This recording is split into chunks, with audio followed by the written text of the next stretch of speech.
Her name was Clara, and she moved through the world with a quiet kindness that often went unnoticed. She remembered your coffee order, listened to your stories, and offered her heart as a place of rest. Yet in the search for love, she felt invisible. Love bloomed for others, but for her, there was only a polite silence and a persistent ache. She wondered if her gentleness was a flaw in a world that rewarded boldness. Watching couples from afar, she felt like a spectator to the very thing her heart craved most. This quiet longing became the soundtrack to her life, a melody of hope and heartbreak she didn't know how to silence. The ghosts of past relationships haunted her quiet moments, not with drama, but with gentle fade-outs that stung. There was the man who called her his best friend, but never his girlfriend, and the artist who made her his muse, then moved on. Each almost wove a narrative of unworthiness inside her. She replayed conversations, searching for where she went wrong, always blaming herself. The loneliness grew, not from being alone, but from feeling misunderstood and unseen.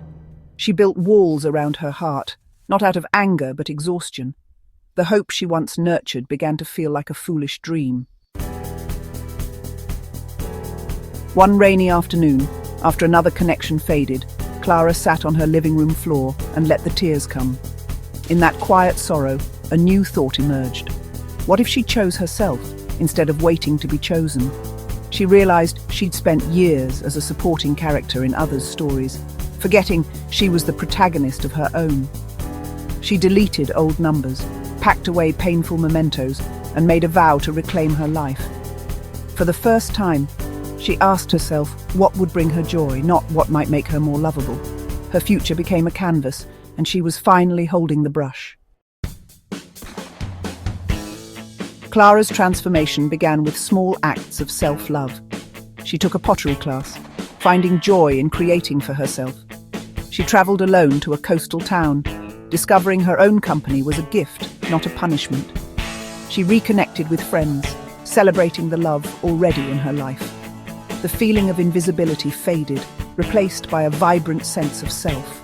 Her life, once defined by lack, now felt abundant and rich.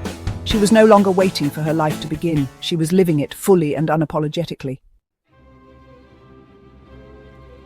Clara learned the most profound lesson. True love grows from within. She no longer settled for crumbs of attention, but honored her own worth. Her heart was open, but no longer desperate. It was full and content.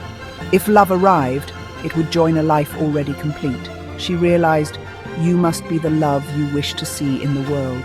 Build your own life, water your own garden, be your own hero. When you fall in love with your own life, you create warmth and light that draws others in, and that is where true connection begins.